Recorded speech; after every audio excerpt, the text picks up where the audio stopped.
Om Sadashiva Samarambam Shankaracharya Madhyamam Asmadacharya Paryantam Vande Guru Paramparam Ishvaro Guratmeti Murti Veda Vibhagine Yom Abda Vyakta Dehaya Dakshinamurtaye Namaha Sava Vedanta Sedanta Gocharam Tamagocharam Govindam Paramanandam Satguru Pranatoshmaham Om Om Shanti Shanti Shanti Om Namastê. Bem-vindos todos à nossa classe do Bhagavad Gita, a beleza do Gita, capítulo 2, verso 39, dando continuidade à nossa classe de ontem, né? Nossa aula de ontem. Né? Okidoki.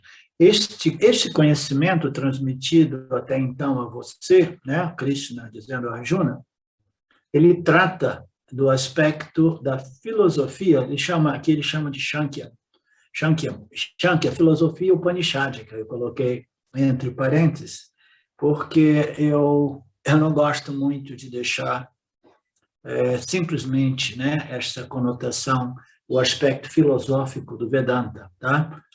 Ontem eu utilizei uma outra expressão, que é o aspecto espiritual, né, aquele aspecto que trata de algo tão extremamente sutil, né, como a gente fala, quando a gente fala da alma, do corpo físico, da alma, né, o corpo sutil, o corpo causal, né, e quando a gente fala do espírito, né, a gente está falando de algo muito sutil e para muitos extremamente abstrato, né? Então, isso é o Upanishads, né? O Upanishads fala sobre esse espírito, né? Com essa consciência, esse substrato, né? Dentro do qual esta ordem aparente é projetada, né?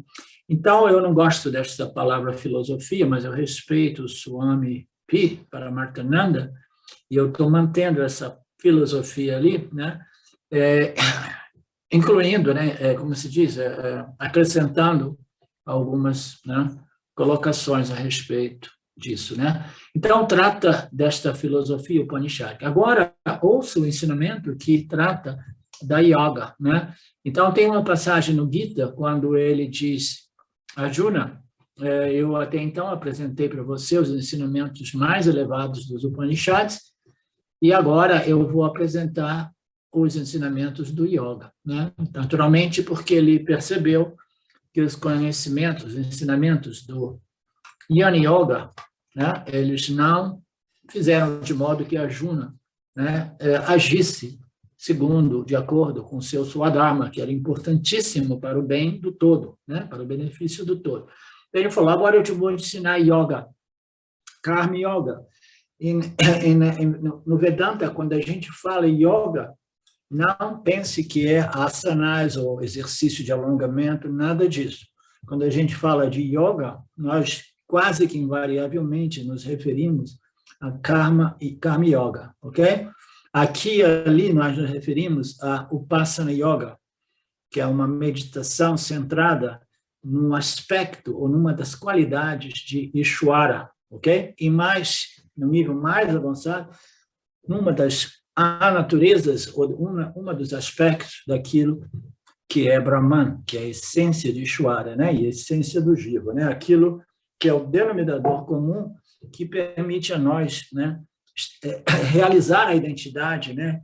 Eu, em minha real natureza, sou consciência, existência infinitamente ilimitada. Portanto, eu sou um com Ishvara, eu sou um com Brahman, significando que tudo é somente este substrato, esta realidade, né? Então, por que eu estou dizendo isso? Yoga, ok? Yoga, quase invariavelmente, se refere a Karma, Dharma Yoga, aqui e ali se refere ao Upasana Yoga. Né? Agora, ouça atentamente o ensinamento que trata do yoga. Dotado deste conhecimento do yoga, você se libertará da escravidão ao karma, né? Só é muito bacana esta afirmação, né? Você se libertará da escravidão ao karma, escravidão do karma, né? Nós somos escravos das ações, né? Nós somos escravos das ações. Então, o indivíduo, quando vê esta declaração, esta afirmação, este apontamento do Lord Krishna, ele pensa assim, opa, tudo que eu quero é me libertar da escravidão, né? Da escravidão da ação e de seus resultados, né? Então, o indivíduo talvez pense, então, tudo que eu preciso é o yoga, o Karma Yoga. Se eu assimilar devidamente o Karma Yoga, eu serei livre da escravidão, né? A escravidão a respeito das ações e de seus resultados, né? Mas a gente vai ver que não é exatamente esse o significado, né, desta passagem. Mas, ao mesmo tempo, significa dizer que o Karma Yoga, a compreensão, a assimilação e o exercício, né, o desenvolvimento e o exercício desse estilo de vida, desse espírito, né, do Karma Yoga, conduz à libertação a respeito das ações e seus resultados. E como nós sabemos, o indivíduo é livre da ideia de que as suas ações possam realmente libertá-lo, né? Mas, ainda assim, ele é livre de quê? Ele é livre da ignorância que produz grande dor e sofrimento. E qual é essa ignorância? Quem pode me dizer qual é a ignorância no contexto do que eu estou dizendo? Luciana?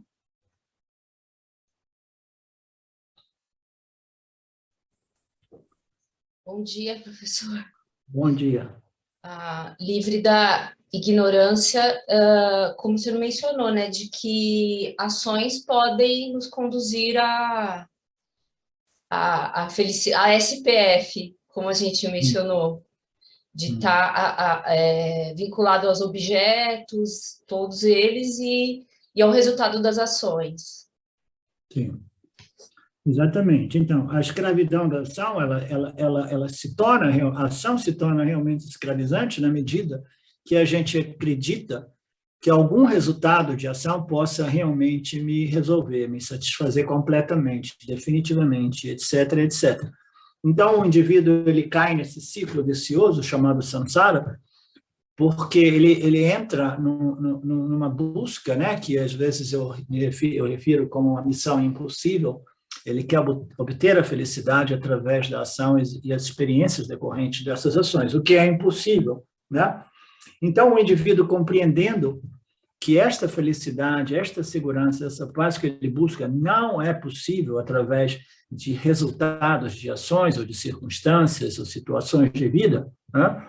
Ele compreendendo isso, ele continua agindo de modo mais eficaz, dedicando as suas ações, respeitando as leis que regem o campo, né? Sabendo que os resultados objetivos, materiais dessas ações são irrelevantes, porque não estão sob seu controle, né? Estão sob a jurisdição de Ishvara, o Lorde que governa este campo. Então, saber que você não controla os resultados, que você não tem meios de controlar o campo, já é uma grande libertação, né? Você é livre daquele peso, né? Aquela voz que te diz, não, você pode sim, você pode criar a sua realidade. Existem essas vozes no mundo espiritual moderno, né?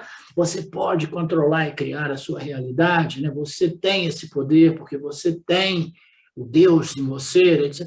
Então, essas noções, né? Elas são vistas como noções equivocadas. Você compreende o Jiva, você compreende o Ishvara, você compreende de que modo, né, esse relacionamento entre Jiva e Ishvara existe, né, dentro do âmbito de Brahman, da consciência e existência.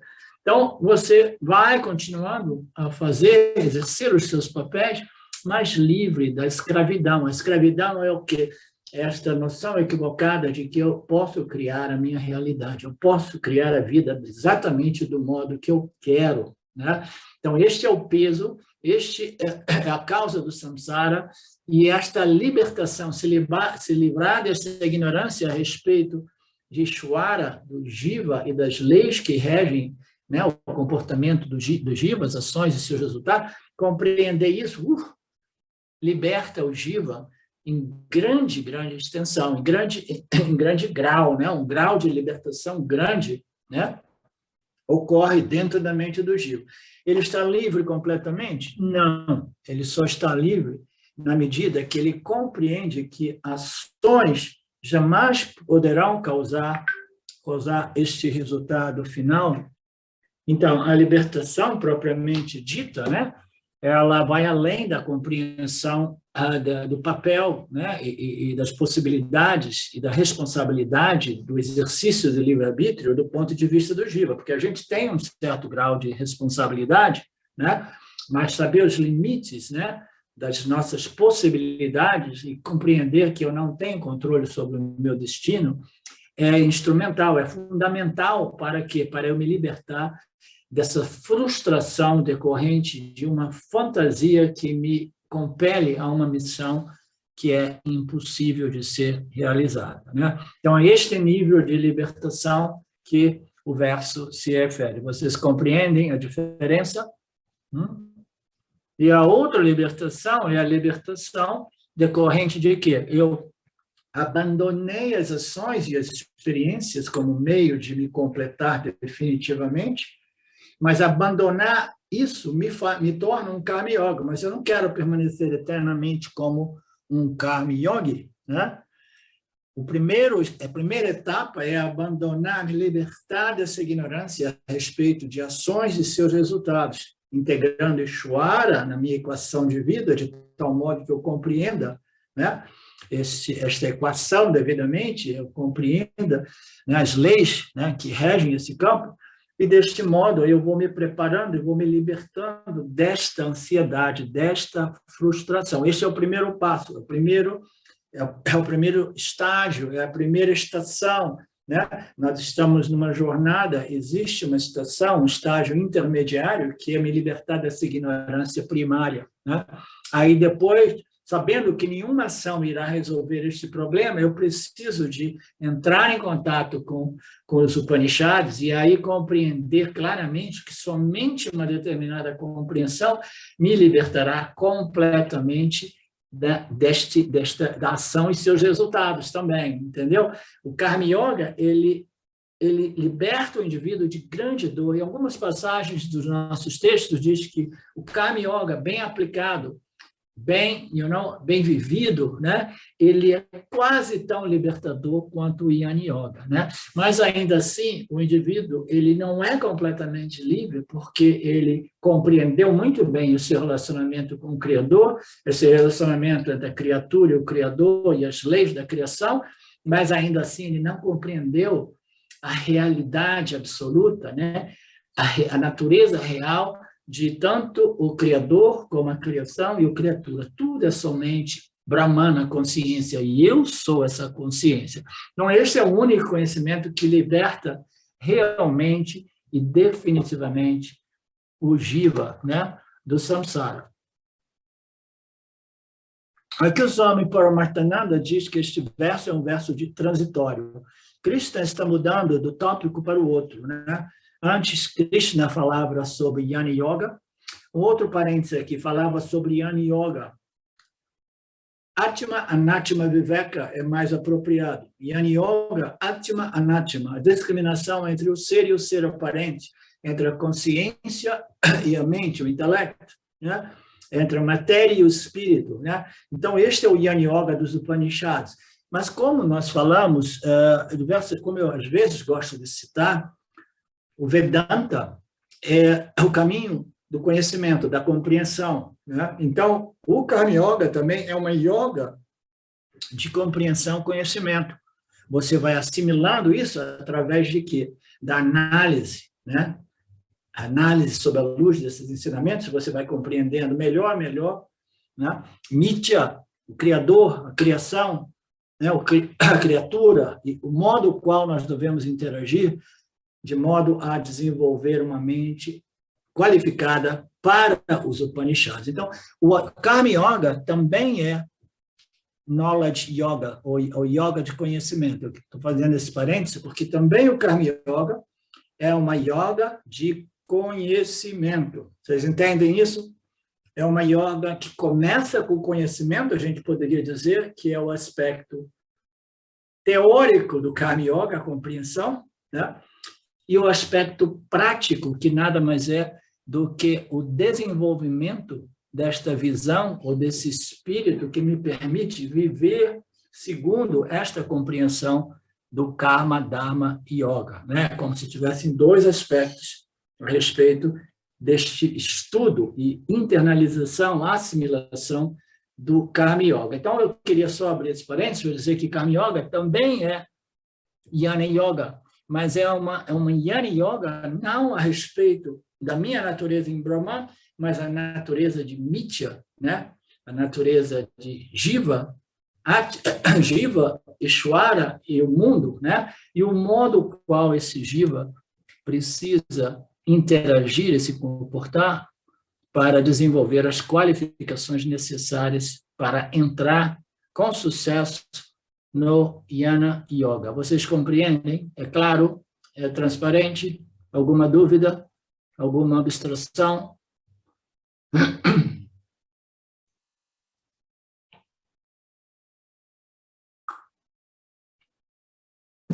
Ok.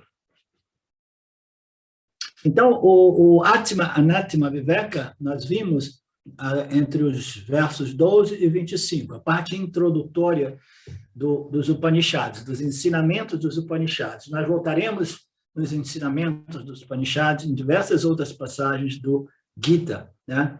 Então, essa parte introdutória, né, nós já vimos um pouco de Upanishads, né, que são os ensinamentos a respeito do autoconhecimento, né? Essa é a descoberta do fato de que o eu, que eu me refiro sempre, é livre e independente de suas experiências. Esta é uma afirmação, né, muito importante de ser compreendida. Este eu, que eu me refiro sempre, o ser, o self, né, este eu é sempre livre e independente das minhas experiências, né? Então, a gente precisa de meditar, contemplar muito sobre esse aspecto do eu, porque o eu se manifesta através do agente experimentador e conhecedor, o Jiva Atma, e esse agente ele foi desenhado para haver experiências, né? Então, a compreensão final é compreender que o eu, o verdadeiro eu, o si, o vidente não é a palavra correta, como é que é? O Drigdrisha, não é?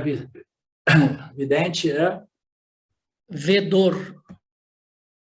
Este vedor absoluto, né? Este iluminador absoluto, né? Ele não varia, ele não se modifica, ele não é afetado pelas experiências do agente chamado Jiva Atma, né? Então, essa discriminação, ela precisa crescer em clareza de convicção até que eu vejo que este eu, que eu me refiro de novo e de novo, ele é livre e independente das minhas experiências do dia a dia, né? Vocês entendem esta afirmação? Vocês entendem e não somente devem entender, mas vocês precisam colocar para o teste, né? No dia a dia, e examinar muito cuidadosamente e verificar se este ser, esta consciência, ela depende das suas experiências ou se ela é escrava de suas experiências. Ela é tão escrava que ela somente quer experiências agradáveis, né? Experiências favoráveis, né? Experiências de punha. Então, este eu é livre e independente, é a compreensão final. É livre e independente das experiências do Jiva Atma. Ok? Descoberta da autodependência é sinônimo de libertação da dependência externa. Olha que passagem bonita, eu nem tinha marcado isso porque eu leio essas coisas tão rapidamente, porque são quantas mil páginas esse texto, Marcelo? Que a gente tem que... Depende do tamanho da fonte, mas uns 3.000, né? E tanto. Então, a dependência... Descoberta da autodependência. So, a descoberta da autodependência, né, isso é sinônimo de quê? De independência. Né? Autodependência, eu não dependo de nenhuma experiência, não dependo de nenhum fator, eu não dependo de nenhuma pessoa, nenhum lugar, né, nenhuma situação, né, e nenhum acontecimento. Né? Eu sou livre e independente das experiências. Né? Então, a descoberta da autodependência, que é sinônimo de independência, né, para que eu seja feliz. Essa autodescoberta é chamada Atma Yanam, que é autoconhecimento. Aqui, Krishna chama isso de Sankhya, né? Ele coloca isso como Sankhya. Sankhya, essa palavra tem algumas conotações ou significados diferentes, tá? Mas aqui ela significa autoconhecimento. Então, a palavra Sankhya aqui significa Atma, né? Ou ser, né? Significa Upanishad também, né? Significa a verdade que é revelada nos Upanishads, né? A verdade sobre mim mesmo, em outras palavras, o autoconhecimento, né? Atmayana. Então, até então, Arjuna, eu lhe ensinei o autoconhecimento. Agora eu vou lhe ensinar o yoga. Este é um outro tipo de ensinamento, de conhecimento. E o que é esse conhecimento? A partir daqui, eu vou lidar com o Karma Yoga. Né? Aqui, o trânsito é do tópico Upanishadic, Yana Yoga dos Upanishads, para o Yana Yoga, né? A gente pode, né, esticar e dizer que também é uma forma de yoga de conhecimento, mas a respeito de Mitya, a respeito de Ishvara, né, e do Jiva. E por que Krishna introduziu o tópico Karma Yoga aqui? Krishna disse anteriormente que somente o Yana Yoga liberta a pessoa do sofrimento psicológico. Né? É o único remédio para o samsara. Sem o autoconhecimento, você jamais irá se libertar da dor. Então, se Yana Yoga é um meio de libertação, e Krishna já ensinou Yana Yoga, por que ele deveria agora ensinar uma outra yoga? Né? Essa é uma boa questão, né? Parece uma contradição. Né? Alguém gostaria de comentar a respeito desta contradição?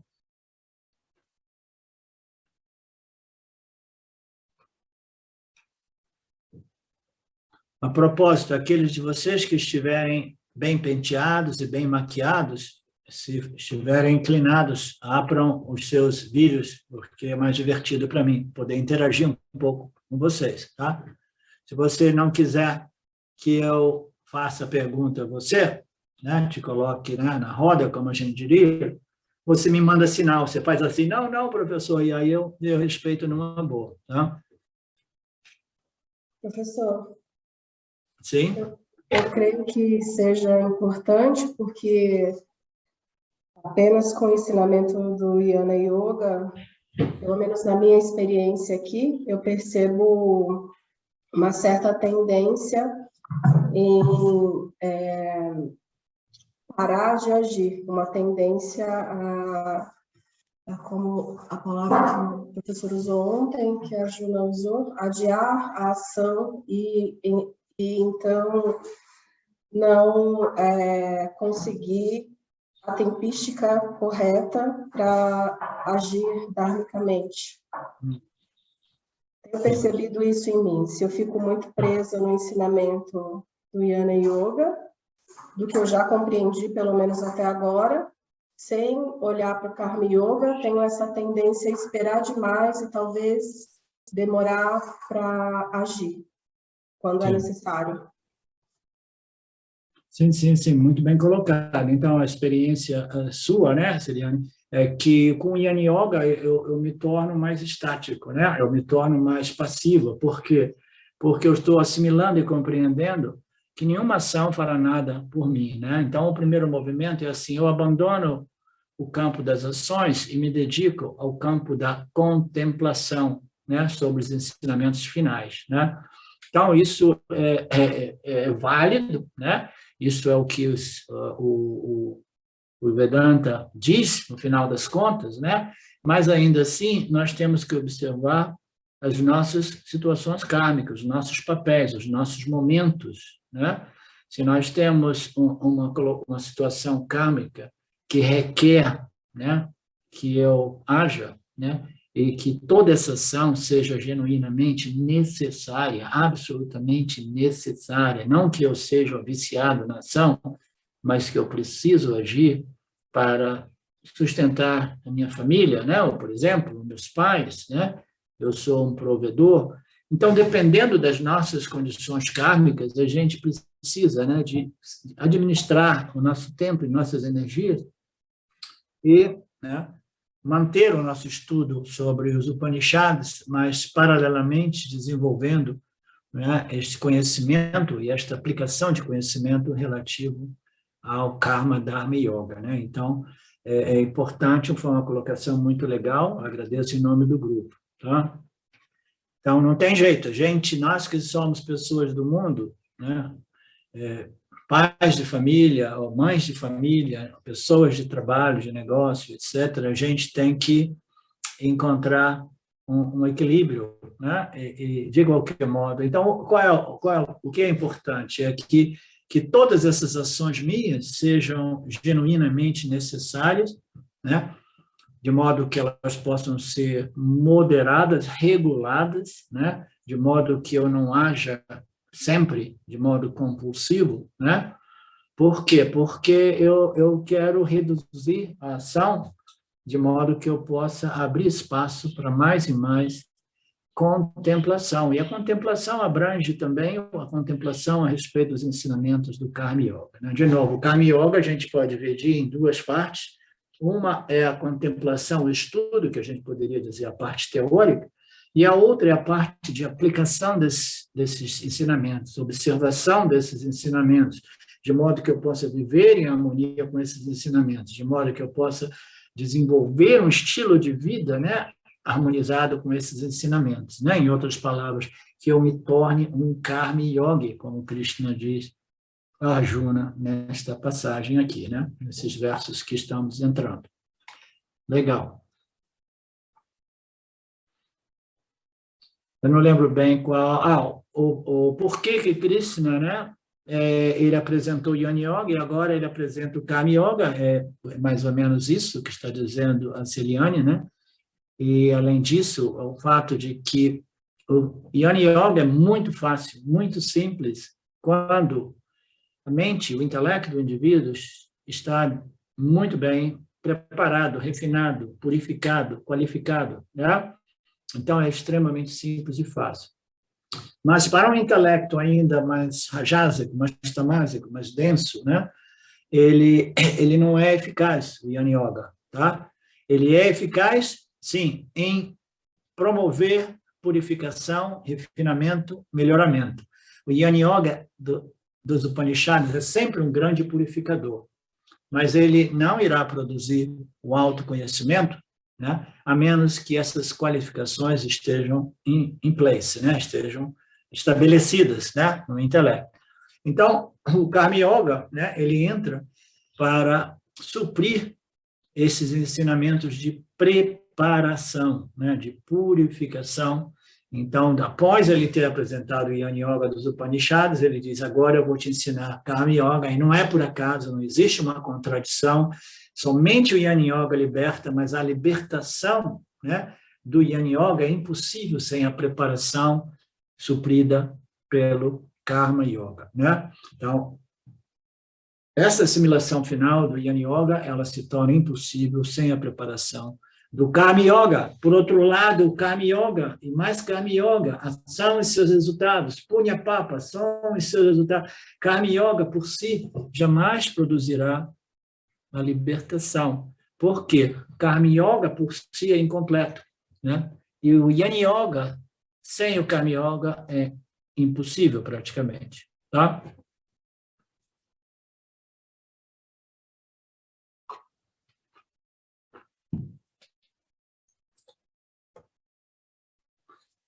Então, aqui o Swami Paramarthananda, ele elabora dizendo, então o Karma Yoga é um outro meio de libertação? Sim e não, vai libertar o indivíduo de grande sofrimento, mas não vai libertar o indivíduo das ações e seus resultados 100%. Né? Antes ele dizia no verso, vai libertar da escravidão da ação, aquela escravidão total. Né? Agora vai libertar o indivíduo, através do caminho, de grande sofrimento, mas ainda assim não o liberta definitivamente. Né? Então, é um outro meio de libertação? Não. Isso não pode ser assim, porque Krishna disse já claramente que somente o Jnana Yoga é o meio de libertação final. Né? Portanto, não existe outro método alternativo de libertação. Então, por que Krishna deveria vir apresentando o Karma Yoga agora? A razão é muito simples. Embora o Jnana Yoga seja o único meio de libertação, nem todos estão aptos a entrar no Jnana Yoga. Este é um dado de fato, e isso é um dos motivos pelo qual eu decidi de entrar, de abrir este outro curso do Gita, porque ele é preparatório, ele nos ajuda. E não somente isso, é porque o Gita é uma escritura completa, porque ela apresenta não somente Karma, Dharma, mas ele apresenta os ensinamentos dos Upanishads, né? Lado a lado com isso. Né?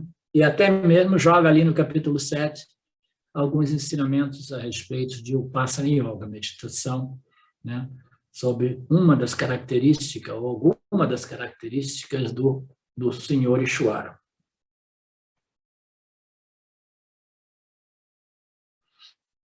Não todos estão aptos, nós precisamos passar por uma preparação antes de entrarmos na universidade. Né? Não se pode entrar no Jnana Yoga sem preparação. A respeito disso, o pessoal do Dayananda, o Ashram de Dayananda, nos 10, 20 anos atrás ou mais, eles tinham uma certa crítica a respeito do modo o qual o James Schwartz apresentava o Vedanta por aí. Né? Ele dizia que ele apresenta os ensinamentos finais para pessoas aqui e ali que não estão devidamente preparadas para isso. Né? E existe alguma coisa a respeito disso, mas a impressão de James Schwartz é de que aqui e ali raros indivíduos estavam prontos e se beneficiavam dessas exposições. Né? E, além do mais, não era a história dele ficar no ashram, preparando os indivíduos com todo aquele tram, né?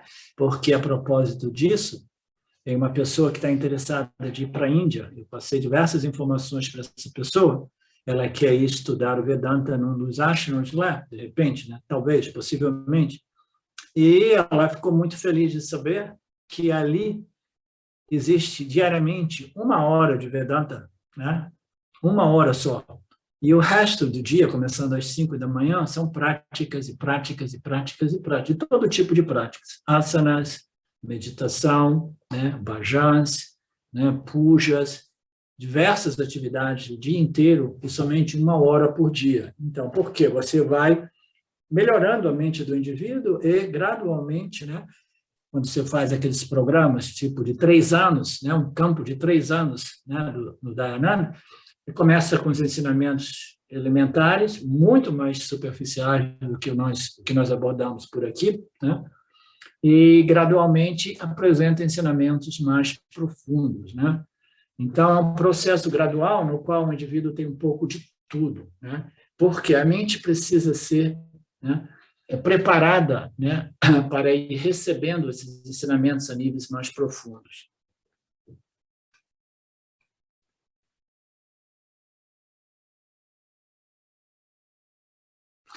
E Krishna vai apresentar o Karma Yoga como um trampolim para entrar no Jnana Yoga dos Upanishads. Assim, todo ensinamento é apresentado assim: siga o Karma Yoga que será ensinado nos versos seguintes, prepare a sua mente, purifique a sua mente, e depois passe para o Jnana Yoga dos Upanishads, e assim você será liberado. Jnana Yoga é impossível sem Karma Yoga, e Karma Yoga é incompleto sem Jnana Yoga. Esse é um mantra muitas vezes repetido pelo Swami Paramarthananda. Portanto, geralmente existe um equívoco. Geralmente, né, o Swami Paramarthananda tem um vício de botar e portanto, e portanto, e portanto. Esse aqui eu esqueci de tirar, né? O parágrafo deveria iniciar simplesmente. Geralmente, há um equívoco de que, durante o Kali Yuga, a Yana Yoga é muito difícil. Esse é um tópico interessante, né? Como eu já mencionei algumas vezes, quando nos períodos, né, de grandes violações do Dharma, quando a condição do campo, né, é extensivamente, né, corrompida, né, pelo materialismo, pela ignorância espiritual, pela ganância, pela sede de poder e controle, quando tudo isso se estabelece numa sociedade, os valores da vida vão sendo destruídos, né? E isso é chamado como Kali Yuga, né? Então, existe essa noção de que Kali Yuga, durante o período de Kali Yuga, os Upanishads são ensinamentos muito difíceis e não práticos e não apropriados, né? Isso também é aceito nas nossas escrituras, que ali diz, em Kali Yuga, o Yana Yoga é mais difícil. Sim, é verdade. Mas o que as pessoas esquecem de dizer é que o Yana Yoga é difícil, né? E elas imaginam o que as pessoas elas projetam, né? Elas interpretam equivocadamente, que isso significa dizer que, uma vez que o Yana Yoga é difícil durante o Kali Yoga, então é melhor procurar um outro caminho, né? Eu vou tentar um outro tipo de yoga, né? Fundamentalmente, não existem outros tipos de yoga, muito embora possa parecer que existe uma infinidade de sadhanas. Todas as sadhanas servem ao propósito de melhoramento do complexo corpo-mente, né? Existe somente um caminho, uma yoga que liberta, que é o Yana Yoga dos Upanishads, né? E existe somente um caminho, uma yoga que prepara, que é o Karma, Dharma, Upasana Yoga, apresentada no Gita, né? Então, existem esses dois caminhos, preparação e actualização, ou autorrealização através da compreensão final, né? E as pessoas pensam, então, se a yoga do conhecimento em Kali Yuga não funciona, então eu vou buscar uma outra yoga. Mas não é isso. O que Krishna diz é que se Yana Yoga é difícil, você não pode tentar algum outro yoga, porque não existem outras yogas que libertam o indivíduo. Existem somente Karma Yoga, né, e Yana Yoga, né? Não existe. Existem sadhanas, uma infinidade de sadhanas, todas elas voltadas para o melhoramento da mente, do corpo e da mente, ok? Então, são yogas terapêuticas, digamos assim. Então, se o Yana Yoga é muito difícil no Kali Yoga, o que você vai fazer? Você tem que fazer de modo que o Yana Yoga se torne fácil, até mesmo durante o Kali Yuga, né? Não é sair correndo e encontrar um círculo que diz assim, repete esse mantra que você vai se libertar, ou faz esse tipo de asanas que você vai se libertar, entendeu? Ou faz bhajan, ou faz pujas, ou faz as suas preces. Não, nada disso vai te libertar, né? Como nós sabemos. Então, se o Kali Yuga, durante o Kali Yuga, o Yana Yoga é mais difícil, então você tem que fazer de modo a tornar esse Yana Yoga mais fácil, né? Que ele não seja difícil, né? E como você vai fazer isso, né? Você tem que tornar esse yoga mais fácil. Você faz isso através do desenvolvimento das qualificações, né? Você precisa de preparar a sua mente, purificar a sua mente, refinar a sua mente, e você continua fazendo isso através do Karma, Dharma, Upasana, em combinação com o Yana Yoga Upanishadic, porque, no final das contas, os Upanishads são grandes purificadores da mente.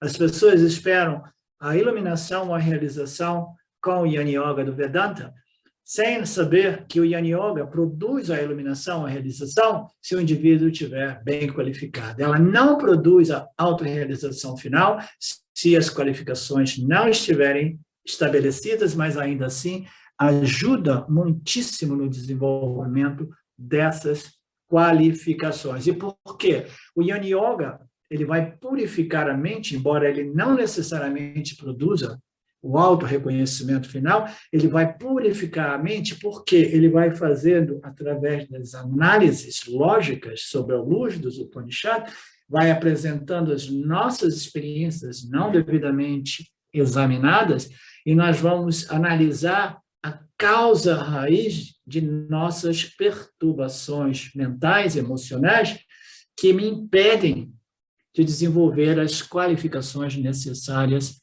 para o Jnana Yoga, né? E como é que eu faço isso? Eu estou sempre estudando os Upanishads, que está abordando a causa raiz da problemática que causa o samsara, que é a perturbação mental. E qual é a causa raiz?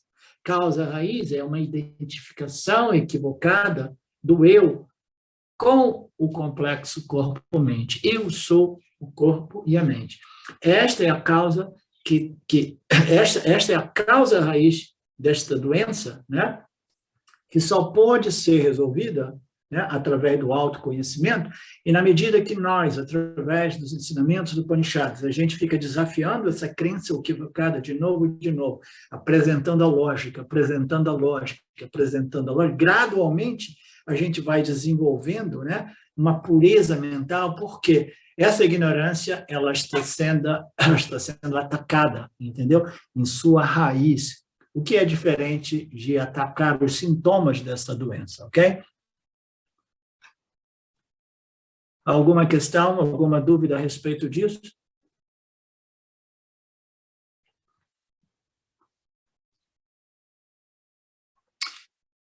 E, portanto, aqui vem o Swami Piaget. E, portanto, Karma Yoga tornará o Jnana Yoga mais fácil, né? Não tem outra saída. Não, eu acredito que o Passana Yoga irá resolver o problema. O Passana Yoga me permitirá de desenvolver todas as qualificações necessárias. Não, a galera do yoga, a galera da meditação, que acredita nisso, não. O Passana Yoga, ou a meditação, e é melhor que seja uma meditação focada num símbolo de Ishvara ou num símbolo de Brahman, ok? Essa meditação, ela serve para desenvolver foco, ok?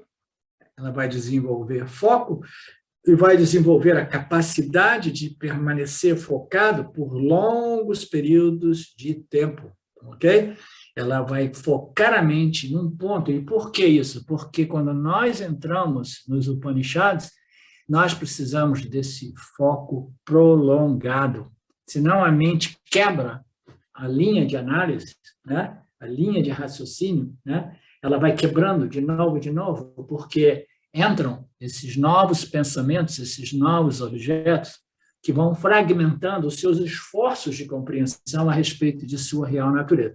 Então, meditação, ela serve para trazer o one-pointedness, foco, e desenvolver este foco por o mais longo período de tempo possível. Não é nem Samadhi Yoga, nada disso, é simplesmente o foco. Samadhi Yoga, o Nirvikalpa Samadhi, ou qualquer coisa em torno a essas experiências de Samadhi, são bônus. O que a gente quer com o Passana Yoga é de desenvolver o one-pointedness. E aí, o que ocorre com todas as outras qualificações, né?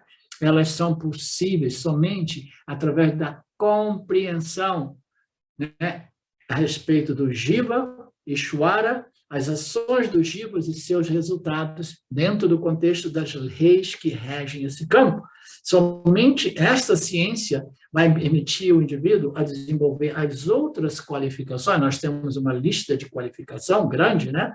Essas outras qualificações, elas serão principalmente desenvolvidas através da ciência chamada Karma Yoga, que é o purificador mais natural que existe. Por que é natural?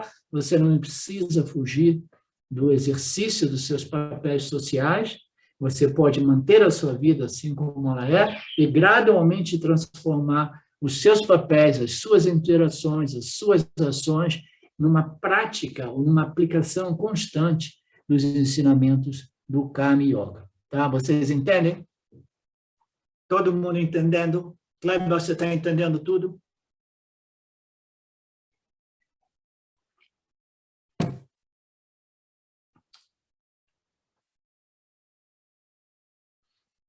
Ok.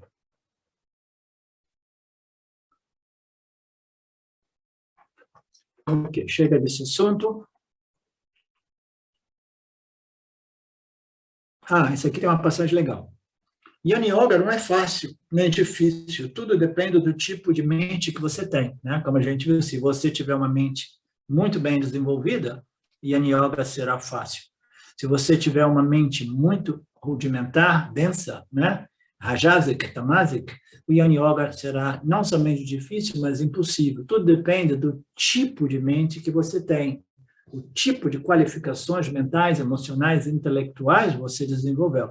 Portanto, Krishna vai ensinar Karma Yoga, pelo qual você irá aprender a apreciar e amar o Vedanta. Ele fala isso dentro do contexto de que as pessoas, não compreendendo a dificuldade, né, na assimilação e internalização dos ensinamentos dos Upanishads, elas tendem a dizer que o Yana Yoga do Upanishad é difícil e muitas vezes diz é teórico, é filosófico, é abstrato, é seco, é árido, ok? Elas tendem a rotular o Yana Yoga do Vedanta como alguma coisa puramente acadêmica, intelectual, árida, etc. Né? E ele está dizendo assim, não, se você tiver uma mente muito bem desenvolvida, muito satívica, muito contemplativa, você vai amar, vai curtir o Yana Yoga do Vedanta, você vai extrair todo o néctar, vocês sabem disso, né? O quanto suculento é este Yana Yoga, enquanto que para outras pessoas ele parece árido, como um deserto, para nós, assim, é música, né? Para os nossos ouvidos, né? Que elevam o meu espírito, o meu coração. Então, isso tudo depende das qualificações de cada um de nós, né? Ele vai ensinar o Vedanta, né? Vai ensinar o Karma Yoga, através do qual você vai aprender a apreciar e amar o Vedanta. Caso contrário, o assunto é tão sutil que ele vai parecer abstrato e árido, né? E eles atribuem qualquer assunto árido e sutil e acadêmico, filosófico, eles pensam que é o Vedanta.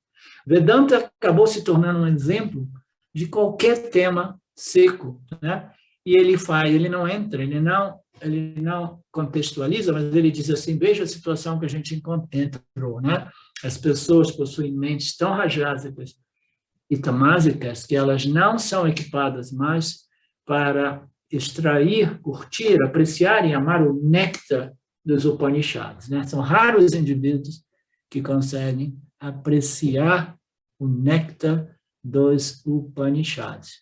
Isso é verdade para vocês? Vocês apreciam o néctar dos Upanishads? Os Upanishads, eu diria de sim, né? Senão não estaríamos todos aqui, né? Aqueles que não apreciam permanecem um pouco de tempo entre nós, fazem as malas e saem batidos, né? Eles vão para outros círculos espirituais. O Vedanta, para essas pessoas qualificadas, não parecerá seco.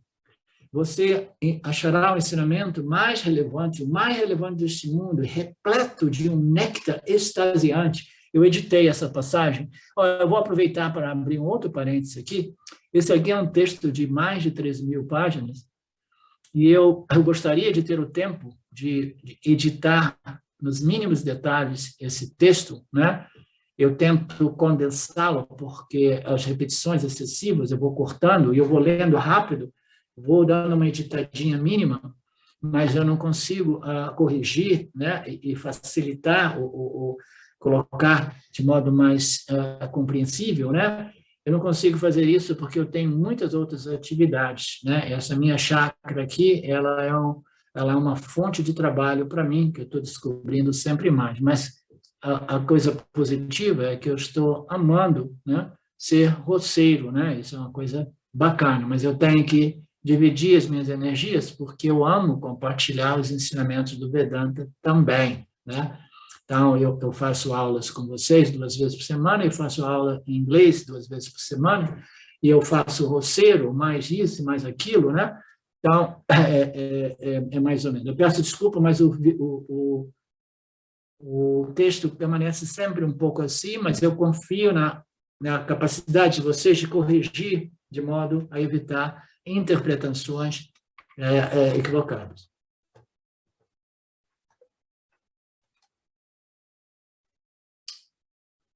Então, você vai curtir o ensinamento, você vai achar o ensinamento mais suculento do mundo, né?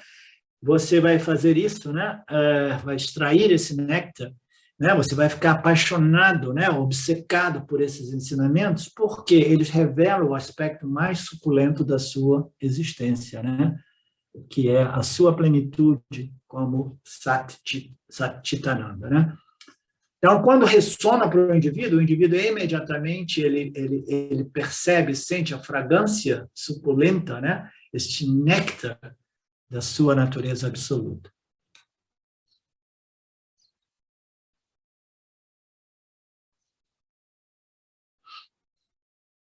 Então, como fazer isso? O trabalho de preparação, seguindo o Karma Yoga, né? Você deve aprender essa ciência do Karma Yoga, e não apenas aprender, mas você deve praticar, aplicar.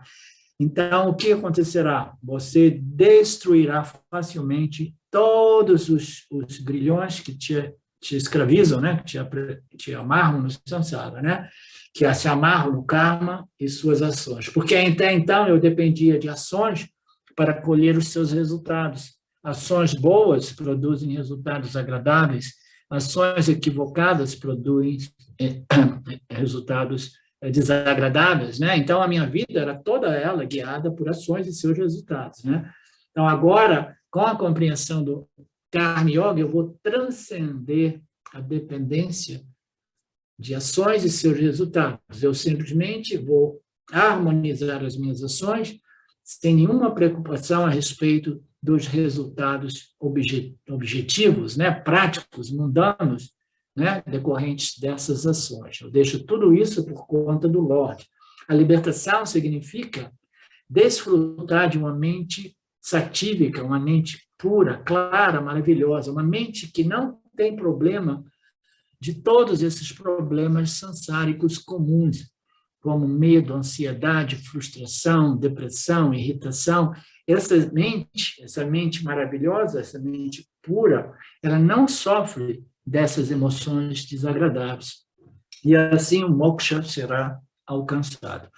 Esta é a introdução ao Karma Yoga. Aqui, na frente, Krishna dará a elaboração a esta introdução do Karma Yoga. Então, vamos fazer outros 10 minutos e a gente dá uma parada. Neste campo, no campo do Karma Yoga, esse é um verso muito importante de ser bem compreendido. Neste campo, né, o campo do estudo e aplicação, internalização e aplicação do Karma Yoga, não existe fracasso, não existe falhas, né? Não há resultado que seja desperdiçado, que seja adverso. Mesmo um pouco da aplicação do Karma Yoga, que aqui é apresentado como esta disciplina do Karma Yoga, né?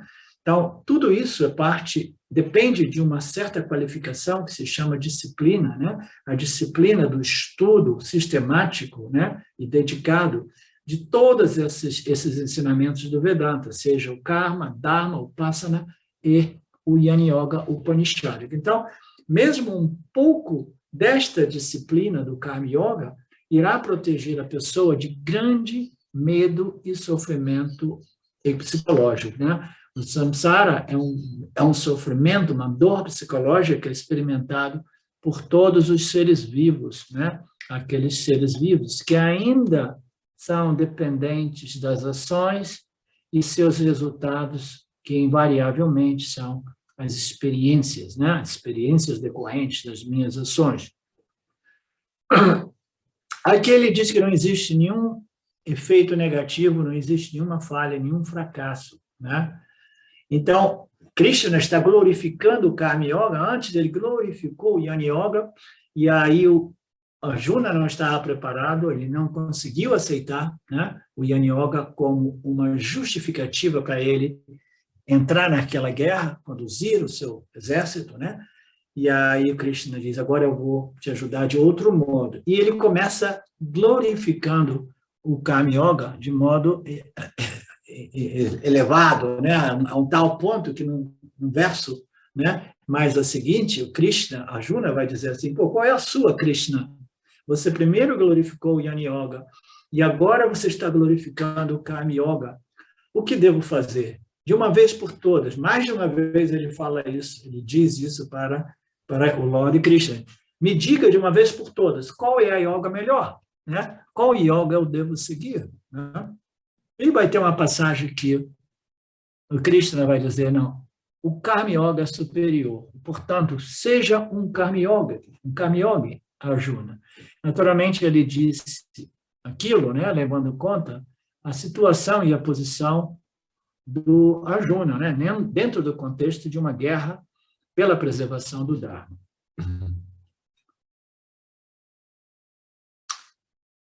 Então, nesses versos, né, o Krishna inicia glorificando o Karma Yoga.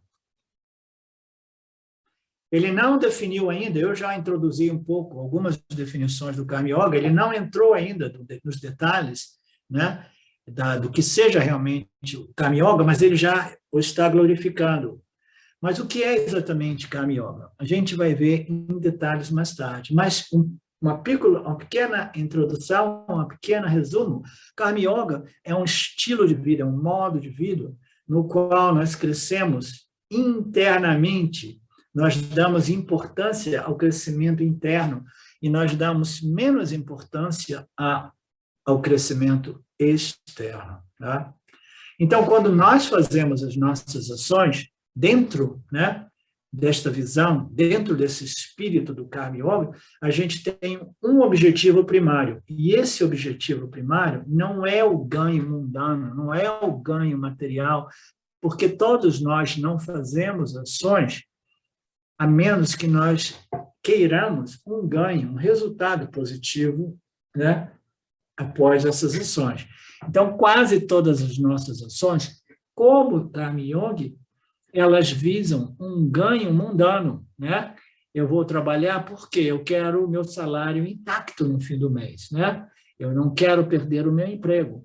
Então, eu vou visitar os meus clientes, por quê? Porque eu preciso daquele contrato, porque vai me gerar mais recursos, e etc, etc. Então, todos nós agimos tendo um objetivo mundano, um objetivo material, né? Mas o Karma Yoga é aquele que coloca uma ação dando importância maior, não a este ganho mundano material, mas dando importância ao desenvolvimento, ao crescimento, né?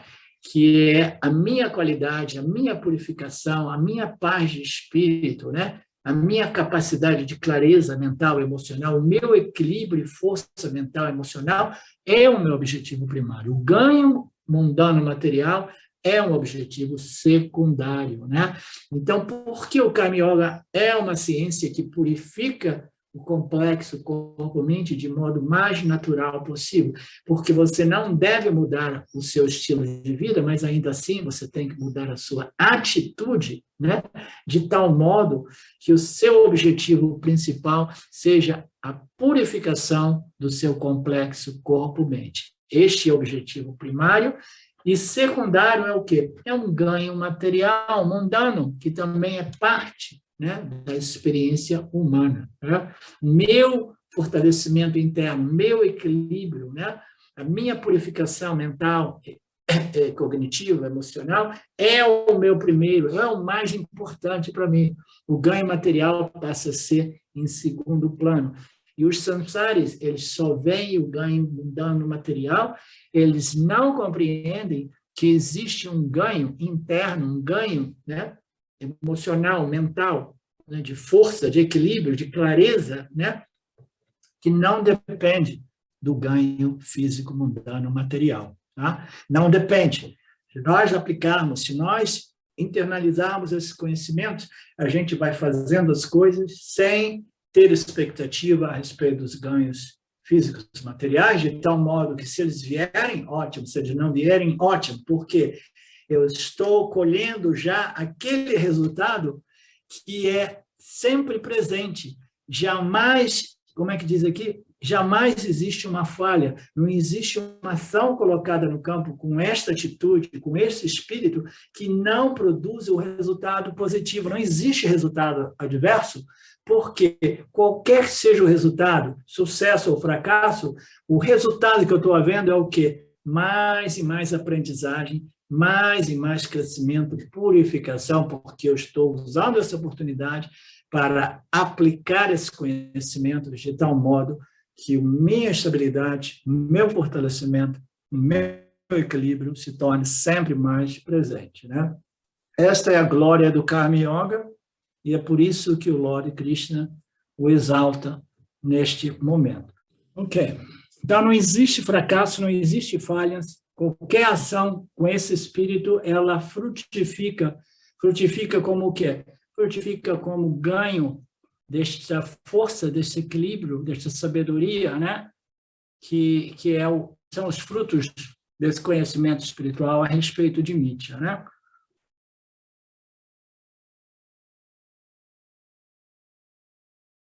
Portanto, o Karma Yoga é aquele modo de vida no qual crescemos internamente e damos menos importância aos nossos crescimentos materiais. Naturalmente, os crescimentos materiais, ou pelo menos a manutenção, né, de um determinado ganho material que nos permita viver, né, de modo como se diz a palavra? Viver de modo digno, né, é importante também, a menos que não seja, né? A menos que não seja. Quando eu era jovem não era importante, então eu virei um cara muito pobre. Via lá, viajando para a Índia, daqui para lá, sem dinheiro quase nenhum no bolso, né? Por quê? Porque não era importante, né? Mas se é importante, é melhor que a gente dê atenção também a isso, né? Quando eu comecei a desenvolver os meus cabelos grisalhos, né, brancos, aí eu falei, agora é importante o ganho material. Eu vou ter que encontrar um determinado equilíbrio na minha vida, porque eu percebo que a Idade Média chegou, né, e a velhice está só ali depois daquela curva.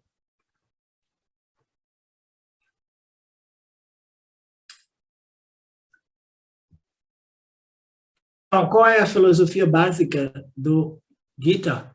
É a paz de espírito. Ela é o valor mais importante, né? Então, vocês já devem ter me ouvido dizer, né? O que eu quero realmente é o quê? É a purificação desse instrumento primário através do qual eu tenho experiências e conhecimentos. Se o instrumento de conhecimento e experiência estiver purificado, pacificado, equilibrado, fortificado, então eu vou interagir através de um instrumento muito bem sintonizado, harmonizado com a vida, né? Então eu vou ter experiências e conhecimentos muito mais, né, nutritivos, né? Muito mais revigorantes, muito mais positivos, frutificantes, né? Então, com o Karma Yoga, eu quero o quê? Eu quero um coração, como é que eu costumava dizer? Um coração... Uma mente tranquila e um coração sereno. Um coração sereno e uma mente tranquila, eu costumava dizer no passado. Obrigado. Né? Então, é isso que eu quero com o Karma Yoga. Eu quero purificar, pacificar esse instrumento primário, ok? Isso depende de quê? Depende, né, que eu realize primeiro a casa dos meus sonhos. Mas quanto vai custar essa casa? Vai custar mais ou menos R$1 milhão ou 2, né? Então, o que mais você precisa? Eu preciso do carro dos meus sonhos, eu preciso, né, de uma infinidade de viagens em torno do mundo, sem as quais eu não vou ter paz, né? Não vou ter um coração pacificado, uma mente tranquila, né? Então, depende muito bem dos valores que nós atribuímos às coisas. Então, aqui o Swami P, né, mais especificamente, está dizendo que essa paz de espírito, ela não depende daquilo que você tem, do que você possui. Ela depende muito mais daquilo que você é, né? Da qualidade deste complexo corpo-mente, o quanto puro, o quanto sábio ele seja, né? Então, esta paz, esta felicidade, esta segurança, esta força depende disso. Porque, como nós sabemos, existem pessoas que são multibilionários e ainda assim sofrem profundamente a doença do samsara, né? De fato, todos eles sofrem a doença de samsara. O fato deles serem multibilionários já é uma indicação clara da espiritual deles, né? Porque somente uma pessoa extremamente ignorante pode se tornar extremamente materialista ao ponto de acumular tantas riquezas ao custo, né, da classe trabalhadora, né, das pessoas, das massas, né? Então, esta é a filosofia básica, né? Em geral, a gente faz esse equívoco, a gente pensa que a nossa segurança, a nossa felicidade depende daquilo que eu possuo, mas não é isso, né? Não. Mais você vai ter, mais inseguro você vai se sentir, porque você mais terá o que perder, né? Quando você não tem nada, você não tem nada o que perder. Ontem eu falei, se você não tem fama, você não tem nada a perder. Então, se alguém quiser te defamar, não perde nada, porque você não tem fama. E se você for um multimilionário, né, você tem muito a perder com a queda, né, dos mercados de valores e outros mercados, né? Na verdade, as pessoas que possuem mais são as pessoas mais inseguras, né? Nós já vimos isso. A paz e a segurança dependem do tipo de pessoa, de personalidade, o tipo de mente, o tipo de sabedoria, né? E de equilíbrio mental, emocional, cognitivo deste indivíduo, né? Que tipo de crescimento interior você está desfrutando, né? O quanto sábio seja, né? E em nossa cultura, você descobre que algumas das melhores pessoas, elas desfrutaram da maior felicidade. Você descobre que algumas das pessoas, né? Isso aqui eu precisava ter melhorado. Na nossa cultura védica, eu penso, na nossa cultura védica, né? As pessoas sábias, embora sejam até mesmo pobres, né? Elas desfrutam da maior felicidade, da maior segurança, como nós sabemos. Então, santos e sábios, eles não possuem nada, é esse o sentido. Mas, ainda assim, eles extraem a máxima segurança e a máxima paz das suas vidas, né, das suas experiências. E, portanto, Karma Yoga é um estilo de vida, né? Então, os santos e os sábios. O sábio é aquele que sabe, e, nesse contexto, é aquele que compreende, que estudou e que internalizou, assimilando esses conhecimentos, a respeito de Nitya, a respeito de Ishvara, Jiva e Jagata. E ele compreendeu que o acúmulo de não irá produzir esta preparação, esta força, né, essa paz, essa segurança necessária que me permite, né, entrar no Jnana Yoga. Então, ele precisa ser um sábio. Neste caso, é um sábio, né, é um sabedor, né, é aquele que possui a sabedoria, né, das escrituras de Karma, Dharma e Upasana, né? Então, muito frequentemente, eu coloco tudo isso dentro de um saco, né? Eu chamo isso de sabedoria espiritual. É a sabedoria, o sábio é aquele que possui a sabedoria espiritual, e a sabedoria espiritual completa é a sabedoria a respeito de Mithya e de Satya. Sabedoria a respeito das leis, do Criador, da criação e da criatura, né, que nós somos. Este conhecimento, né, é uma grande sabedoria, né, que irá permitir ao indivíduo desenvolver as qualificações necessárias para o autoconhecimento e a libertação do samsara, né?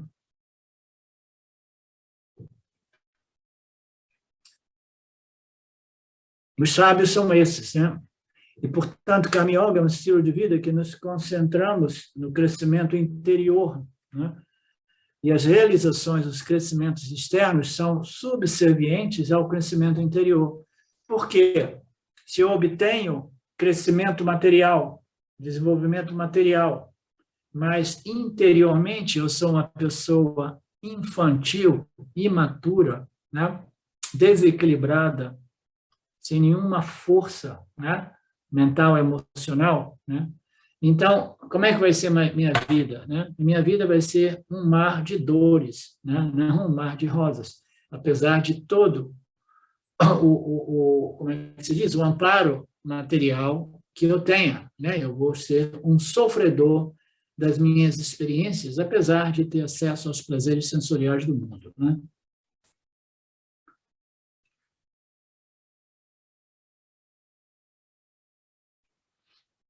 Muito embora não estejamos dizendo que nós devemos negligenciar os ganhos externos, né?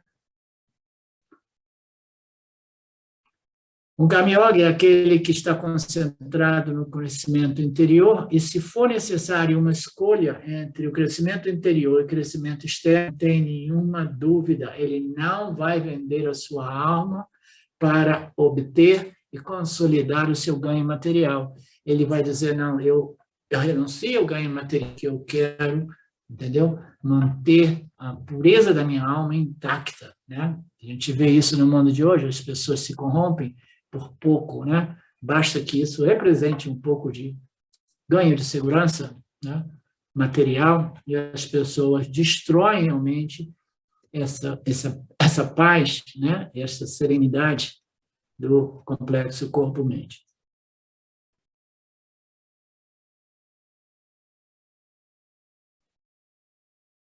Os detalhes veremos mais tarde. Aqui veremos a glorificação. Krishna diz, Iha significa, em Karma Yoga, que não existe tal coisa chamada fracasso. Né? Uma simples palavrinha curta que significa tanto. Iha, não existe erro, não existe fracasso.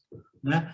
Na vida, se o indivíduo estiver adotando esse espírito, se ele estiver desenvolvido esta atitude que depende desta compreensão, né, a respeito de nossas ações, os seus resultados e a integração do Criador, aquele que rege os resultados de todos nesta nossa equação de vida. Né? Um Karma Yoga nunca sente que falhou na vida. Porque mesmo que ele possa ser um fracasso do ponto de vista mundano, porque ele falhou nos negócios e perdeu todo o seu dinheiro, ou ele perdeu alguma coisa, né? Um emprego, etc., ele ainda assim não se sente um fracasso. Por quê?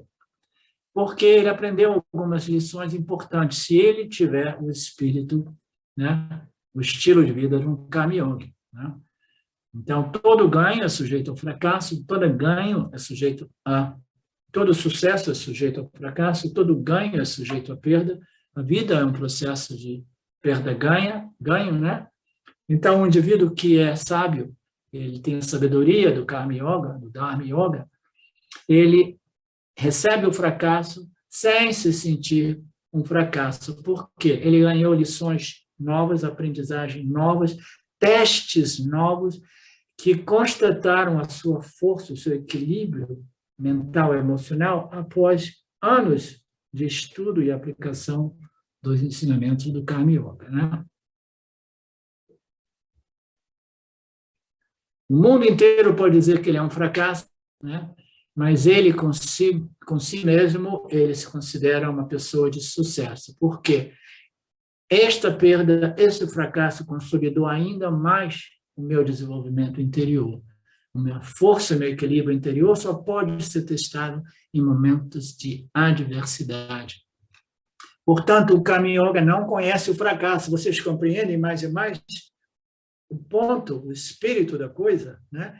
O valor desses ensinamentos que nos imunizam contra os altos e baixos, os ganhos e perdas, sucessos e fracassos, e nos traz essa atitude, esse espírito, essa posição de equanimidade a respeito de nossas experiências, né? Que vai nos conduzir a um conhecimento final, né? Que nos permitirá assimilar e internalizar o fato de que nenhuma experiência, né, me afeta, porque eu sou livre e independente de qualquer dessas circunstâncias, quaisquer dessas situações. Né? Karma Yoga não conhece o fracasso. Do ângulo material, qualquer ação pode ter resultado positivo ou resultado adverso. Se eu abrir um negócio e se eu tiver lucro, isso se chama de resultado positivo. Se eu perder dinheiro, é um resultado negativo, adverso. Então, quando tem alguma doença, eu tomo remédio. Se a doença for curada, o resultado é positivo. Mas, às vezes, a doença não é curada, né? Ela não é curada com remédio. E, às vezes, ela me traz efeitos colaterais que causam outras doenças, né? Eu tomei remédio para dor de cabeça e fiquei também com um problema de estômago, né? Isso se chama pratyavaya, né? Do ângulo material, as ações terão resultados positivos e negativos. Sempre, as ações vão sempre produzir resultados, e esses resultados jamais serão positivos 100%, do mesmo modo que um medicamento jamais produz somente o resultado positivo, ele produz efeitos colaterais negativos, as ações jamais produzirão o ananta puro, genuíno, que nós estamos buscando, porque elas são defeituosas, inerentemente defeituosas e limitantes, né? Então, é isso o espírito dessa passagem aqui, o significado, né? Enquanto que qualquer resultado, seja ele positivo ou negativo, né, ele propicia aprendizado para o Karma Yoga.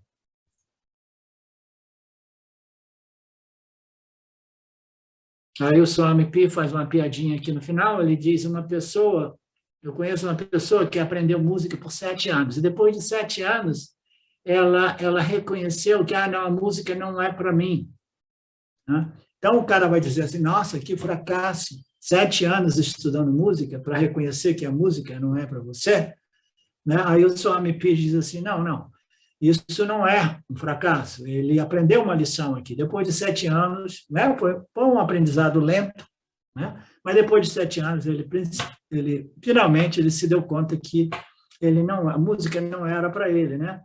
Aí o Swami Pi faz a piadinha e diz assim, pelo menos assim, a partir de agora, ele não vai incomodar mais os seus vizinhos, né? Porque, naturalmente, a sua música não era de alta qualidade. Portanto, qualquer experiência, o Karma Yogi interpretará positivamente e ele se elevará, crescerá, fortalecerá. Isso é o que se chama construir castelos com as pedras jogadas por outras pessoas. O Karma Yoga sempre constrói castelos internos. Portanto, né, pratyavaya na Vidayate. Não existe resultado adverso para um Karma Yoga. Então, essa é uma analogia bacana, né? Eu não conhecia ela até quando eu li essa passagem, né? Ele fala que o Karma Yoga é aquele que constrói castelo com as pedras jogadas por outras pessoas. O que significa isso? Significa que todas as pessoas, elas agem com o objetivo de obter um resultado agradável, positivo, né? Então, o que acontece? Se ela recebe, se ela tem resultados negativos, adversos, né? O que elas não querem, elas rejeitam, elas jogam fora, elas não veem o valor no fracasso, elas só veem o valor no sucesso material. Então, as falhas, os fracassos materiais, elas jogam fora. E o Karma Yoga, ele deixa comigo todos os fracassos materiais, eu construo o meu castelo interior, a minha força, né, interior. O meu equilíbrio interior é construído por essas pedras jogadas fora pelos samsaris, porque eles só querem as pedras do prazer, da satisfação, né? Do sucesso, né?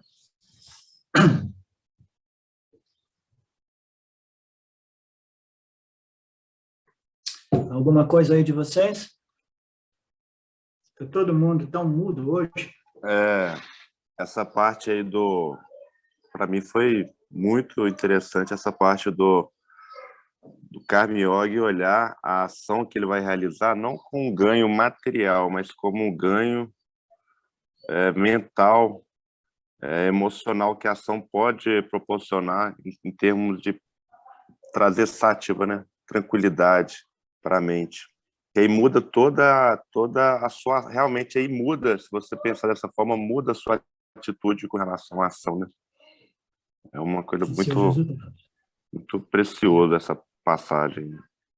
E ela precisa ser profundamente contemplada né, até que ela seja devidamente assimilada e internalizada. Você precisa sempre apoiar, suportar esses ensinamentos, que são pura lógica, né? Mas a gente precisa compreender e assimilar essas lógicas profundamente, né? Como é que você vai ser uma pessoa realmente feliz, segura e pacificada se você só aceita os sucessos da vida? Então, como é que você vai desenvolver essa força mental, emocional, cognitiva, psicológica, entendeu? Compreendendo essas leis, né, que envolvem a ação e seus resultados, né? O Dharma, o Karma, ações e suas repercussões. Quando você compreende tudo isso, somente então você vai ser um homem de sucesso, uma pessoa de sucesso. Porque uma pessoa de sucesso é aquele, né, que obtém o sucesso até mesmo na presença do fracasso, né? E uma pessoa que não é bem-sucedida, ela depende do sucesso material para se sentir resolvida, pacificada, né? Então, essa é uma dependência que causa grande sofrimento, porque, afinal, Felipe, nenhum de nós tem controle sobre o campo das ações e resultados, né? O campo das ações, o Dharma Field, é um campo que envolve uma infinidade de fatores. Como você já deve ter ouvido eu dizer, muitos anos atrás eu fui viver nos Estados Unidos e teve um período lá que eu queria viver o sonho americano de me tornar um milionário, né? Aí, gradualmente, né, a ficha foi caindo para mim e eu fui descobrindo, através de alguns amigos, que foram milionários, mas não eram mais milionários, que uma coisa é obter e outra coisa é manter. O meu melhor amigo, naquele tempo, ele tinha sido multimilionário, e quando eu conheci ele praticamente não tinha quase mais nada, né? Por quê? Porque o campo ele não oferece tanta segurança, entendeu? Nós não temos controle absoluto. O fracasso ele é inerente nos nossos sucessos. Então, qual é o sucesso mais absoluto? É o sucesso de receber o fracasso com um grande sentimento de sucesso, porque esse fracasso serviu como teste para provar a minha força mental, emocional, cognitiva, intelectual, de tal modo que eu sei, entendeu? Que eu sou livre dos resultados dessas minhas ações. E como é que você sabe disso? Porque você sabe que ela pertence a Ishvara, elas estão sob a jurisdição de Ishvara e não sobre mim, então eu jamais vou me sentir um fracassado. Você entende, Felipe? Porque eu jamais tive controle sobre o campo, né? Então, quando o fracasso vier, diz assim, opa, nenhum problema, eu já sabia que esse campo é um campo minado, cheio de dinamite, quando você pensa que você está seguro, elas começam a explodir, e você se encontra num campo de grande insegurança, né?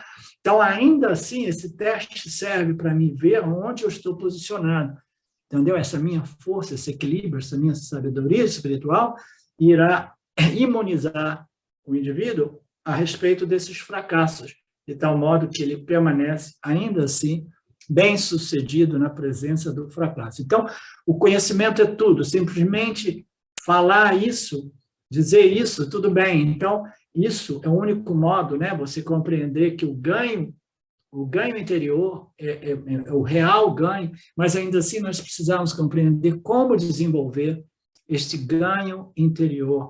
E como nós dizemos no Vedanta, conhecimento, compreensão, conhecimento é tudo. Sem a compreensão, conhecimento, que precisa ser assimilada em seus níveis mais profundos e internalizadas de modo que ela se torne a minha visão de vida, isso não passa de boas ideias que vêm e vão, mas ainda assim a minha realidade é simplesmente sucesso e fracasso. Eu me sinto, né, exaltado com o sucesso e eu me sinto deprimido com o fracasso. Então, esses ensinamentos eles necessitam do nosso esforço de contemplação. Como eu digo frequentemente, nós precisamos ir além dessas classes semanais e nós precisamos de fazer os nossos deveres de casa, Felipe, e viver sobre esse espírito na medida que nós assimilamos e internalizamos essas compreensões. Você teria alguma coisa mais a dizer, Luciano? Não, ainda estou assimilando também todos esses conhecimentos. Eu sei, você é um homem de negócio, você sabe que isso também, né, é muito... né? Essa é uma luta diária. Para quem está no mundo dos negócios, isso é constante, né? Então, é um exercício diário mesmo. E às vezes escapa, né? Então, o conhecimento ele tem que estar muito firme para que a gente Muito não... claro e firme. Muito para que profundamente assimilado também. Isso. Legal, obrigado. Tudo bem, Felipe? Excelente. Ok, agora eu vou fazer, sabe o quê, Felipe? Porque eu vejo que você está trabalhando muito, eu vou passar muito dever de casa para você e vou cobrar, tá?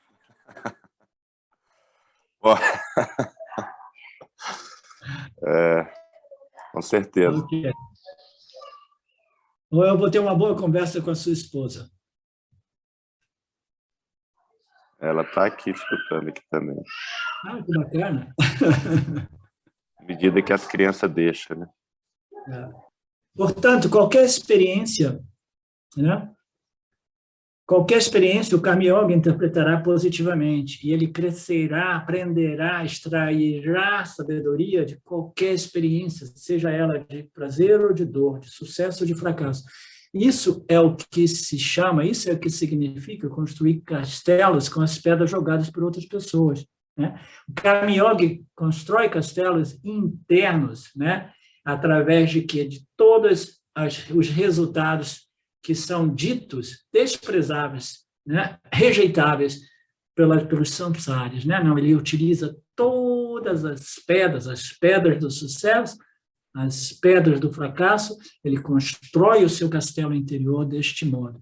Portanto, não existe ação que seja desperdiçada, porque não existe resultado que não seja positivo na construção desse meu castelo. Todos os resultados vão servir para desenvolver esse castelo interior, essa força, né? Este fortalecimento, essa fortitude, né? E não só isso, mesmo que eu pratique de forma limitada, nessa medida, o resultado será proporcional. Então, vai também para todos nós e para o Felipe, né? Porque existem coisas, por exemplo, você vai abrir uma empresa nova, como se não bastasse uma, você diz assim, olha, é melhor abrir uma segunda, porque assim, se uma falir, eu tenho a outra, né? Então, você começa a abrir essa segunda empresa, Felipe, não é uma boa ideia, né? Vou dizendo já de início. Você começa a abrir essa segunda empresa, e aí você começa a colocar 2 horas por dia nessa empresa nova. 2 horas. Depois de 6 meses, você colocou muitas horas e muito dinheiro, né? Então, você vai dizer o quê? Ok, então, agora eu quero o meu retorno, né? Mas aí o mercado vai dizer, não, aquelas 2 horas não bastaram, o dinheiro que você colocou não bastou, né? Mas ainda assim eu quero os meus dividendos daquelas horas, daquelas energias, daquele capital. Não. Você não obtém nenhum dividendo, nenhum lucro, nenhum fruto, porque você não concluiu aquele empreendimento. Então, tudo aquilo que você colocou foi desperdiçado, ok? Então, no mundo em geral, no mundo dos ganhos materiais mundanos, né, muitas ações são desperdiçadas porque elas dependem da conclusão desses empreendimentos, né? Entendeu? Agora, o Karma Yoga jamais desperdiça nada, né? Então, se você abrir essa segunda empresa, depois de 1 ano você abandonar ela, você jamais pense que você perdeu toda aquela energia e todo aquele dinheiro. Por quê? Você constrói o seu castelo com essas pedras do fracasso que são desprezadas pelos samsaris, entendeu? Não existe fracasso, não existe nada que seja, qualquer ação colocada com esta compreensão do caminhar, ela frutifica com essa força, com este equilíbrio e este fortalecimento mental, emocional, né? Então, é diferente, né? No mundo dos negócios, no mundo material, o resultado é proporcional, não somente proporcional, ele depende da conclusão de um projeto, de um empreendimento, né? Se você cavar um poço, tem uma metáfora, uma analogia, um exemplo bom, você cava um poço, você diz assim, por aqui tem que ser um poço de 100 metros, 200 metros. Aí você vai cavando, vai cavando, vai cavando. E se você parar no meio do caminho, não é que você vai conseguir haver metade da água, entendeu? Ah, não, eu fiz 50%, eu quero 50% da água. Não, né? Você só vai colher os frutos se você concluir. Mas se você cavar aquele com o espírito do Karma Yoga, você vai colher um fruto, um aprendizado, né? Uma atitude de aceitação, né? A respeito de uma ação que não frutificou materialmente, mas frutificou como aprendizagem. Agora eu aprendi. Se eu entrar num empreendimento deste modo, eu tenho que estar preparado de andar até 100, 200, 300 metros, o que for necessário, né?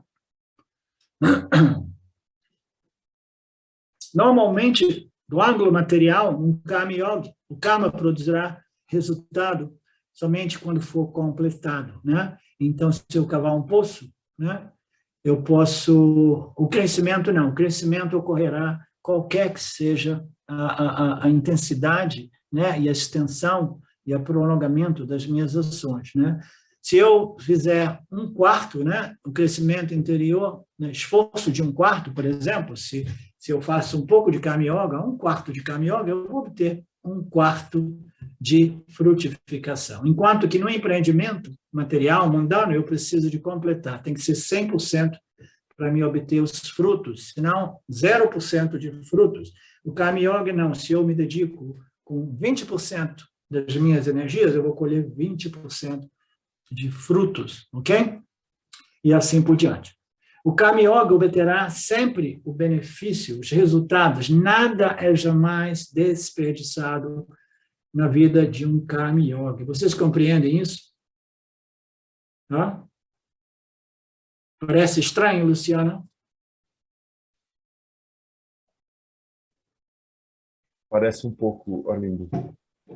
Hã? Parece um pouco. Parece um pouco estranho? Hã? Sim. Por quê?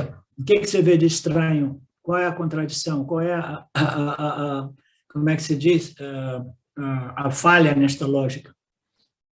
Porque vai depender do ponto de vista que você está observando, né? Todos esses acontecimentos. Então, quando eu estou estabelecido naquilo que eu sou de fato, nada do que aconteça no mundo vai me afetar. Mas se por algum motivo esse conhecimento ele ainda não esteja totalmente estabelecido em mim, eu vou cair, né? Eu vou acabar me iludindo com todos esses acontecimentos e o sofrimento vai ocorrer, né? Então, é mais ou menos isso. Então, dentro do âmbito do Vedanta, nós temos duas escrituras, dois ensinamentos, né? Um é o Karma Yoga e o outro é o Jnana Yoga, né?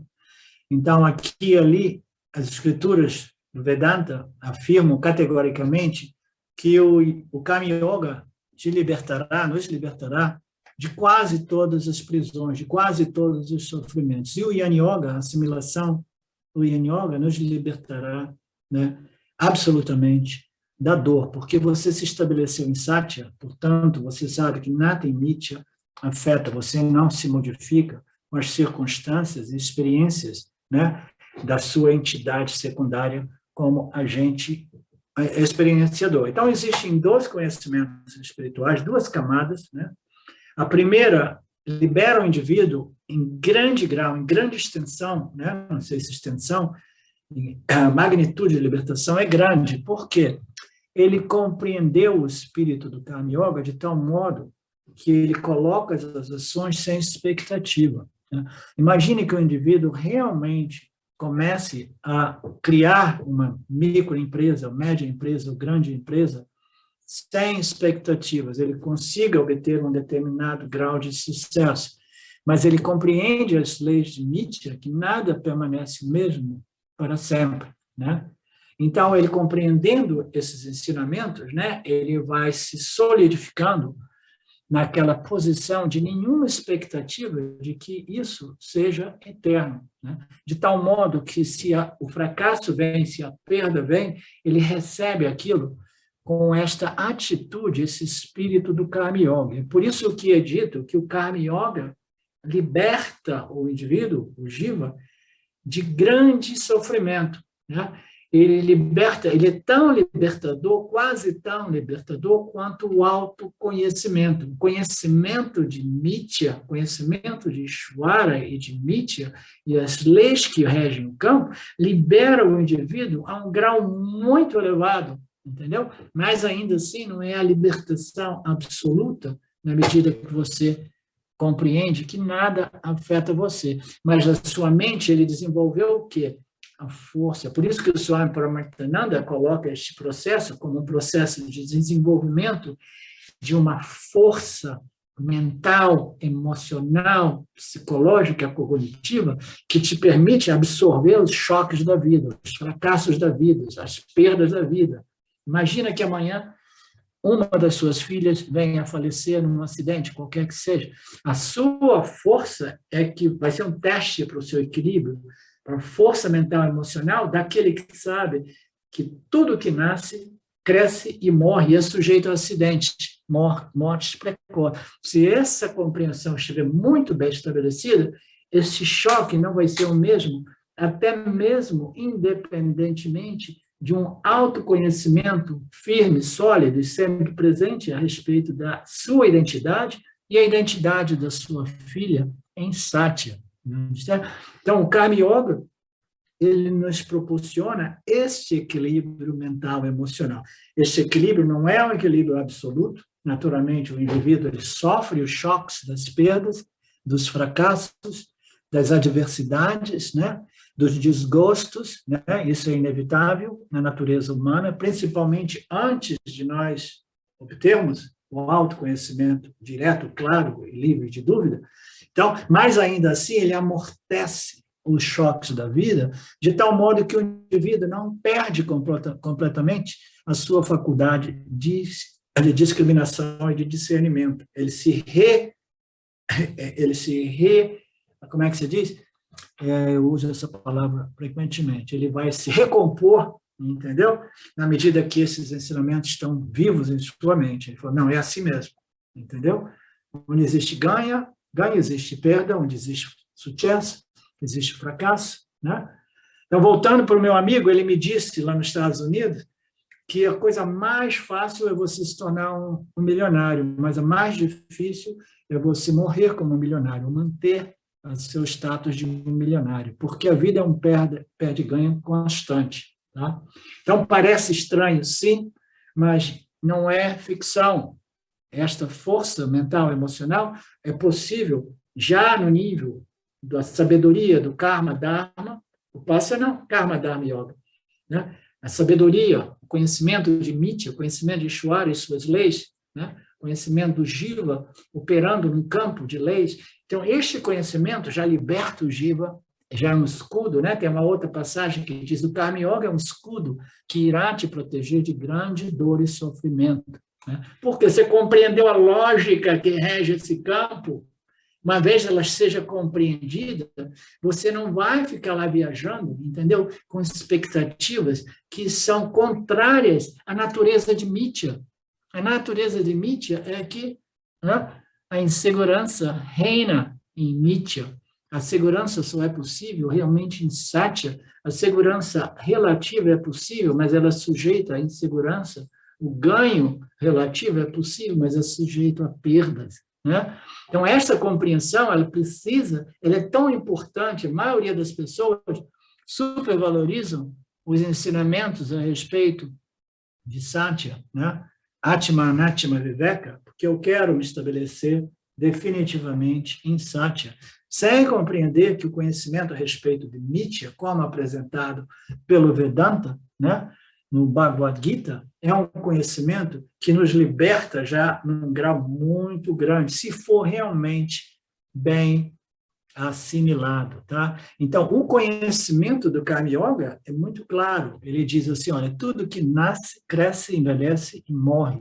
Tudo que surge, desaparece, né? Então, este conhecimento, quando é visto, analisado de diversos ângulos, ele pode resolver a mente do indivíduo de tal modo que ele aceite essa lei natural da criação, da manifestação, que é a destruição de tudo aquilo que é configurado, da morte de tudo aquilo que nasce, né? Esse conhecimento deveria ser suficiente, e é suficiente para aqueles indivíduos, né, que compreendem e aceitam a mortalidade de tudo o que aparece, de tudo que tem um início, um meio, terá um fim, como um exemplo, Luciano, tá? Então, muitas pessoas, elas não se desesperam na morte porque elas têm esse conhecimento através das leis que regem Mithya, tá? É uma pessoa madura, a pessoa que não tem expectativas impossíveis, né? Ela não fica viajando desiludida, iludida, né? Criando expectativas irreais, né? Alguma coisa mais, Luciano? Não, ficou claro, Arlindo. Ficou bem claro. O Vedanta é como se fosse um grande airbag, né, que vai amortecer os impactos naturais da vida, né? Todos os intempéries, os altos e baixos, né? Muito Exatamente. Bom. Obrigado. A gente precisa desta proteção para estabilizar as nossas mentes, pacificá-las, purificá-las, de modo que a gente possa compreender a nossa natureza em Satchitananda, né? Que é a libertação final. Onde é que nós estamos?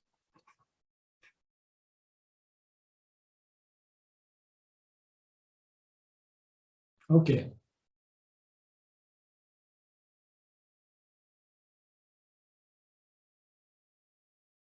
Ok. Ao passo, então aqui ele fala que normalmente do âmbito material, o karma produzirá resultado apenas quando for complicado. A gente já viu isso, né?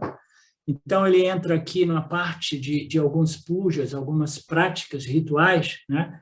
Que quando você faz as práticas, isso é interessante. Lá na Índia, quando você faz essas práticas ritualistas, é dito que você tem que fazer seguindo o script, tem que ser perfeita, né? Então, se você quer o resultado, você quer, por exemplo, prosperidade, você tem que fazer aquelas práticas para aquele tipo de divindade e tem que fazer seguindo a risca, né? O script, né? A ciência, né? Então, isso quando você quer o quê? O resultado material, né? Mas se você é um karma yogi, você pode fazer aqueles rituais sem seguir a risca, a ciência, né?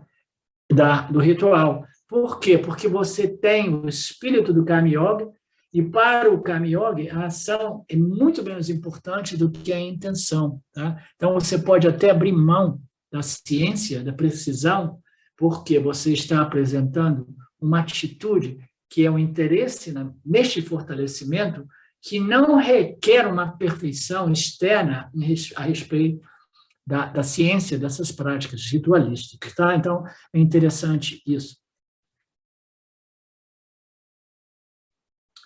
Ao passo que quando você está cantando um mantra para a purificação da mente, mesmo que esteja cantando este mantra errado, o benefício será acumulado, porque a intenção é que conta, e a intenção é o quê? A minha força interior, meu crescimento interior.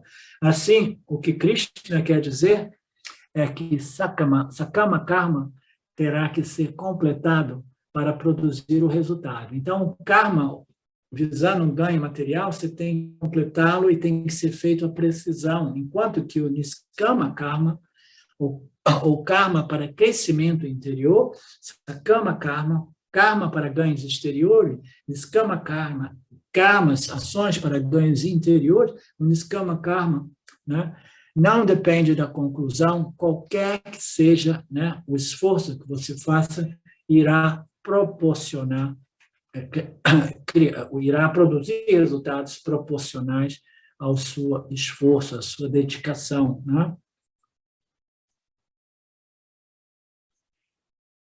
Portanto, o samsara, o karma yoga irá te proteger do samsara, da grande dor chamada samsara. A partir desse samsara, o karma yoga protegerá a pessoa. E, portanto, Arjuna, seja um karma yogi, né? Então, ele tem essa passagem que ele exalta o karma yoga e diz, seja um karma yogi, ok? A gente para por aqui hoje, tá? E a gente retorna amanhã, né? No mesmo horário.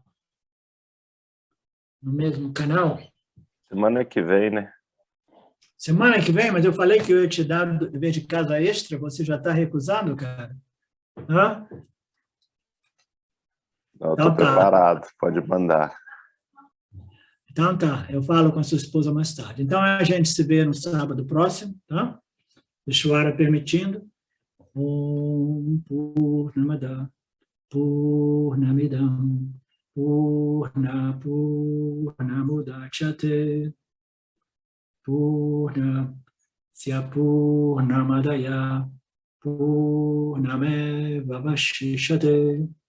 Om Shanti Shanti Shanti.